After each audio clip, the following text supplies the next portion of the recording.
버리는 것이라고 하는 제목으로 말씀 은혜를 나누도록 하겠습니다. 여러분 혹시 다들 여행 좋아하시나요? 저도 여행을 좋아합니다. 어떤 분들이 저 전 목사님은 여행을 싫어할 것이다 라고 오해하시는 분들이 있는데요. 사실 뭐 어디를 멀리 외출하고 장시간 동안 밖에서 있는 일이 저에게 조금 어렵습니다. 쉽지는 않지만 또 제가 좋아하는 곳에 좋아하는 관심사와 좋아하는 그런 카테고리죠. 그런 카테고리 안에 있는 여행에 있어서는 또 적극적으로 또 임하는 경향이 있습니다. 또는 이 여행이라고 하는 것이 새로움을 경험하는 것에 대한 의미가 있잖아요. 이 새로움을 경험한다는 것은 나의 이 세계관을 확장해 주는 것이죠. 그러나 저도 이제 호불호가 있는 것 같아요. 제가 선호하는 또 새로움이 있고 또 선호하지 않는 새로움도 있는 것 같습니다. 어쨌든 많은 사람들이 이 여행하는 것에 대해서 굉장히 긍정적이고 또한 그 여행을 좋아하시는 것 같더라고요. TV 프로그램에 보면은 특히 여행이라고 하는 코드가 굉장히 히트를 치곤 하였습니다. 그래서 여행에 관련된 프로그램들이 우후죽순으로 나왔고요. 그 여행을 가서 또 컨텐츠를 하는 그런 내용들이 있어요. 그래서 그 안에서 미션도 수행하고요. 또 그 안에서 현지인을 만나기도 하고요. 또는 이 한국의 멋을 알리기도 하면서 새로운 장소에서 새로운 문화권에서 특별함을 경험하고 또한 그 특별함 안에서 새로운 것들을 발견해 나가고 또한 한국적이고 토속적인 것들을 전하고 또한 함께 나누면서 그 안에서 또 다른 그런 의미를 생성해내는 일들을 이 TV 프로그램에서도 벌써 많이 보여주곤 하였습니다. 무엇보다도 팍팍한 일상을 벗어나서 어딘가로 떠나는 이러한 여행, 그곳에서 경험하고 보고 듣고 또한 먹고 즐기는 것들이 인간에게 있어서는 근원적인 큰 기쁨과 또한 힐링을 주는 것 같아요. 그러니까 이것이 경험하는 게 목적이 아니라 그걸 통해서 나에게 어떠한 새로운 의미를 주고 기쁨을 주고 행복을 전해주고 또 힐링을 주기 때문이죠. 떠나는 사람이나 떠나는 사람을 보는 사람이나 사실은 모두 설레이고요. 왠지 모를 기대감에 부풀게 되는 것입니다. 저도 한때는 학부 시절부터 또 신대원을 다니는 시절에도 사실 이 해외에 대한 로망이 있었어요. 그래서 단순히 뭐 여행하는 것도 여행하는 거지만 그곳에서 뭐 살아보고 싶은 생각도 들었고요. 특별히 이제 공부를 하면서 유학에 대한 또 꿈도 언젠가 꾸면서 또한 실행에 옮겨보고자 하는 또 노력들도 있었을 때가 있었어요.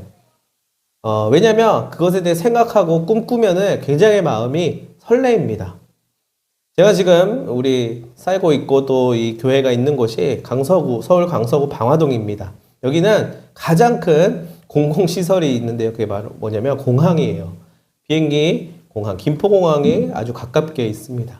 그래서 이 동네를 거닐다 보면 외국 사람들도 많이 만나기도 하고 롯데몰 같은 곳에 가면은 또 식당에서 많이 이렇게 접하기도 합니다. 그리고 여러모로 뭐 국내든 국외든 이 공항이 근처에 있기 때문에 나름대로 어딘가를 떠나고 또 떠나는 사람들을 보는 그런 재미가 있고 또 설레는 마음을 느낄 수 있게 됩니다. 왠지 모를 그런 기대감에 부풀게 되는 것이죠. 시간이 허락한다면 저는 인천공항에도 한 번씩 가보면 참 좋을 것 같더라고요.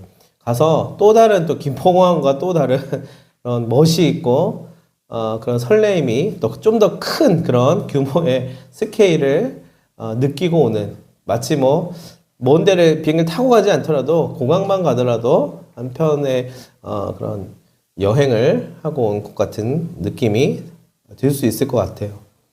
자, 그렇다면 우리 이 시간에 한번 우리가 직접 여행을 한번 떠난다고 혹시 가정해 볼 수 있으시겠어요? 혹시 내가 지금 여행을 떠난다고 한번 생각해 보십시오. 상상을 한번 해보세요. 그럼 여러분들은 어디로 가고 싶으신가요? 어디로 떠나고 싶으신가요? 어디를 가고 싶으세요? 네, 거기 뿐만 아니라 미국, 뭐 캐나다, 또 유럽, 아프리카, 아니면 뭐 가까운 제주도, 아니면 뭐 속초도 갈 수 있죠. 꼭 비행기를 안 타더라도 뭐 여행으로 갈 수 있죠. 이것저것 계획을 세우고 또 준비를 하게 될 것입니다. 그때 어떠세요? 이 여행은 그때부터 시작하는 거예요.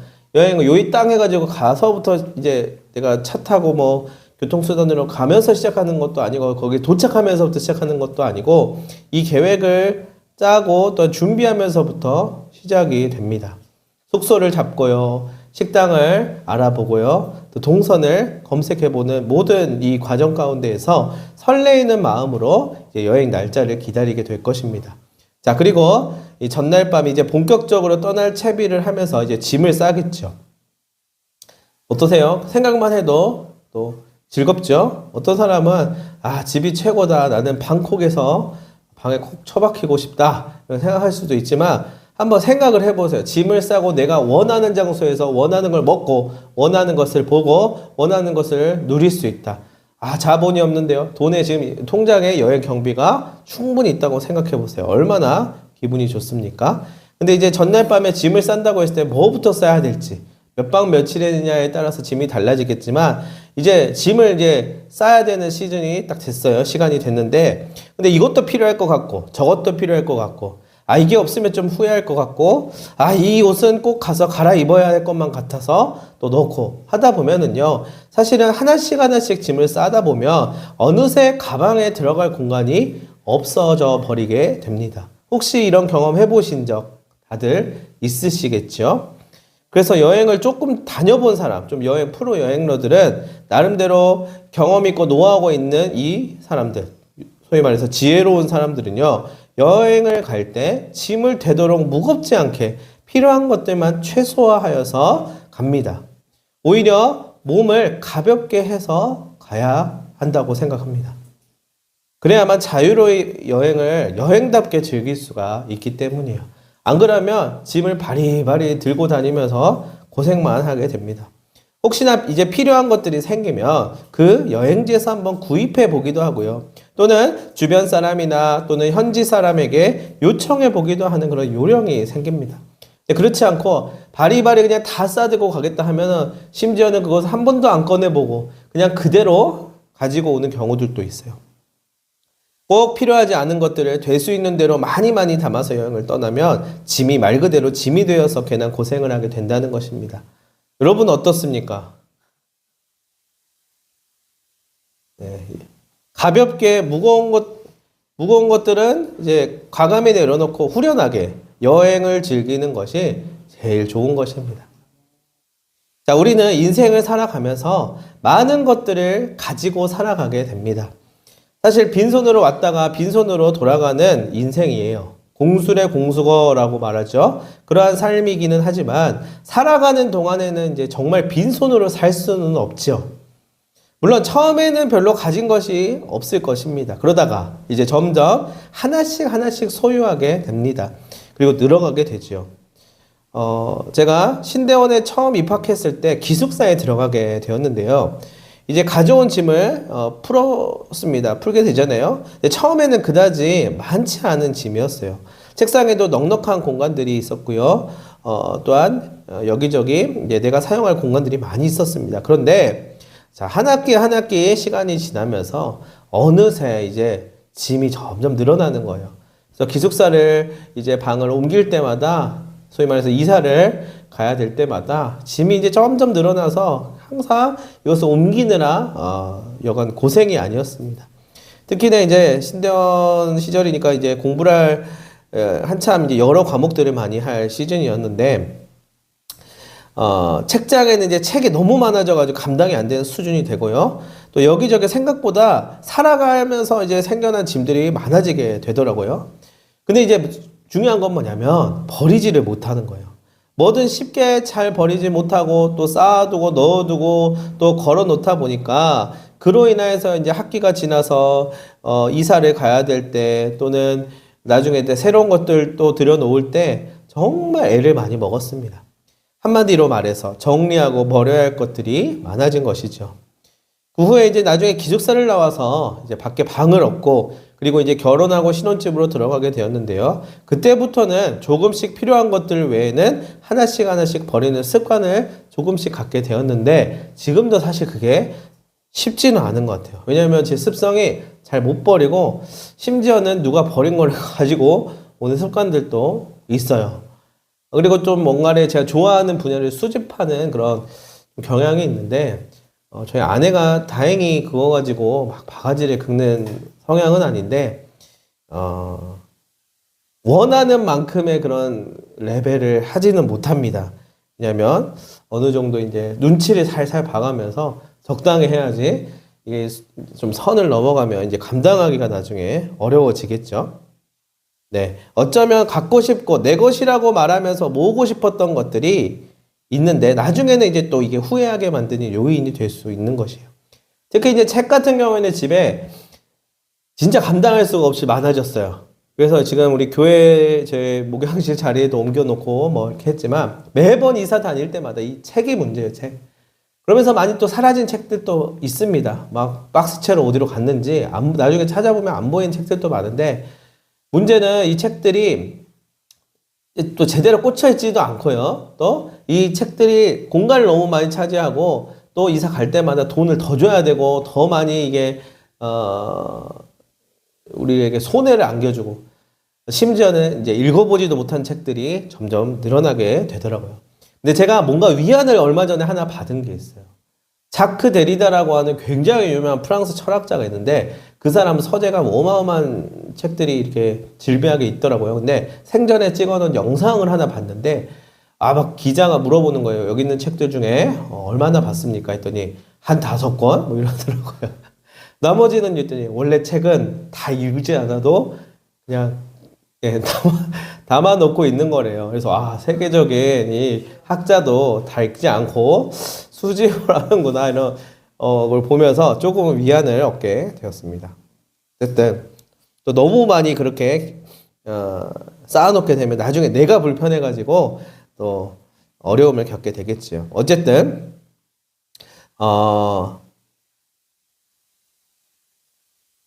어쩌면 나중에 내가 후회할 짓을 하면서도 그때 주는 이제 즐거움이기 때문에 소위 말해서 질러버리는 그런 모습들도 있어요. 그런데요, 한 가지 제가 배운 거는 그만큼 이 버리는 습관도 필요하다라는 것을 느끼게 되었습니다. 왜냐하면 나중에 후회하게 되거든요. 이 버리는 연습이 필요하다는 것이에요.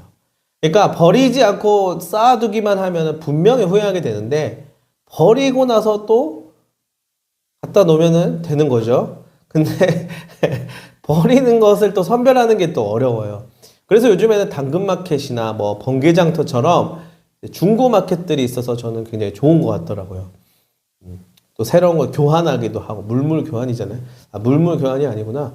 중고마켓에 이제 중고를 팔고 또 새 거를 살 수 있고 합리적인 가격에 거래를 할 수 있다는 게 참 좋은 것 같더라고요. 또 어떤 분은 새 거에 집착하는 사람이 있어요. 난 중고는 안 쳐준다. 무조건 새 거.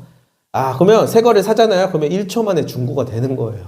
저는 그런 거는 없습니다. 중고 제품이라 해서도 충분히 저는 좋다고 생각하는데 문제는 뭐냐면 중고 제품을 샀는데 설명과 다르게 작동이 안 되거나 아니 어디 부분이 해져 있거나 하는 경우들이 위험성이 있기는 하지만은요 나름대로 이렇게 리사이클하는 것들도 저는 의미가 있다고 생각해요.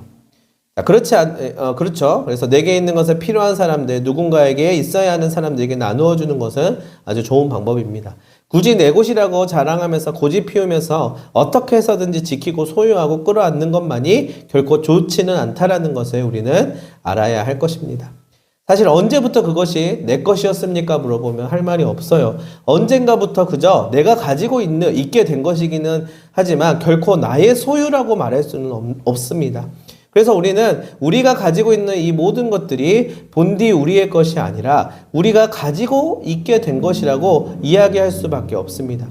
그러니까 영원하지 않은 거예요. 가지려고만 하다 보면 내가 소유하고 싶고 내가 갖고 싶고 그것을 누리고 싶다 하더라도 언젠가는 그 유효기간이 끝난다는 것이에요. 정말 우리가 우리 것이라고 취할 수 있는 것, 이것이 과연 있을까 물어본다면 있습니다. 그것은 썩어 없어지고 사라져버리고 닳고 또 낡아버리는 것이 아니라 영원하게 살아있는 것입니다. 언제나 우리의 곁에서 우리에게 선물로 다가오는 것입니다. 바로 하나님께서 우리에게 주신 선물, 주님의 말씀, 그리고 오늘이라고 하는 시간을 허락해 주신 하나님의 인도하심, 그리고 신실하게 우리를 지켜보고 계시고 이끌어 주시는 하나님의 사랑입니다. 그 모든 것을 오늘 우리에게 주셨다는 것이에요. 그러니 우리는 그분을 찬양하지 않을 수 없습니다. 오늘 본문의 말씀에요. 유명한 말씀이죠. 누가 나오냐면 부자 청년이 나옵니다. 그는 예수님께 달려와서 꿇어앉아 아주 정중하고 예의를 갖추어서 물었습니다. 선한 선생님, 제가 무엇을 하여야 영생을 얻을 수 있을까요? 아마도 소문을 듣고 그를 찾아와서 심각하게 고민하고 있던 문제를 해결받고자 하는 갈급함으로 나왔을 것입니다. 이에 예수님은 이렇게 대답하죠. 내가 어찌하여 나를 선하다가 일컫느냐 말씀하시며 하나님 한 분 외에는 선한 이가 없느니라 라고 이야기하셔요.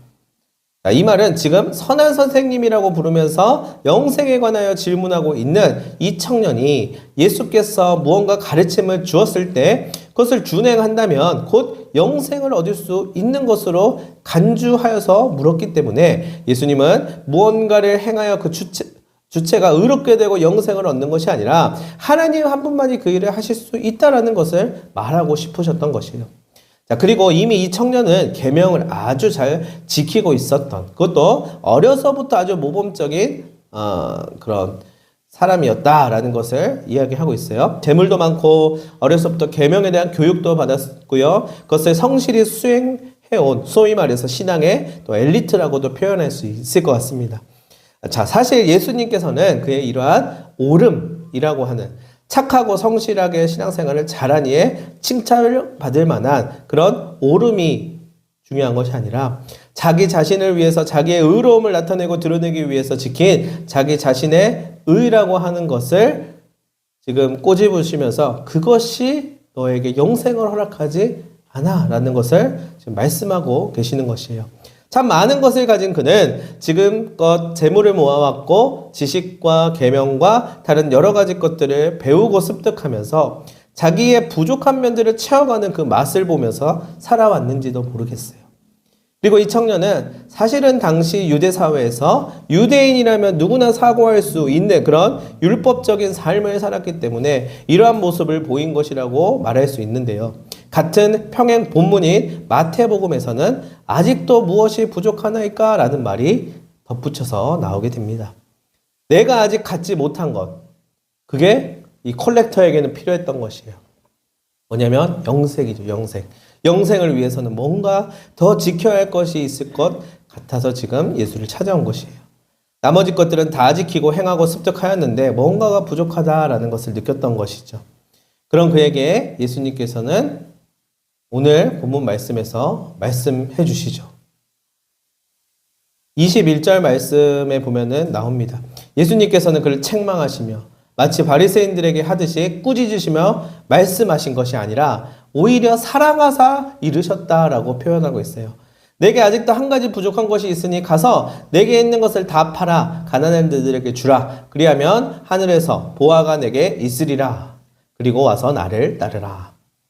그에게 진정한 뜻을, 지금 가르침을 주고자 하셨던 것이에요.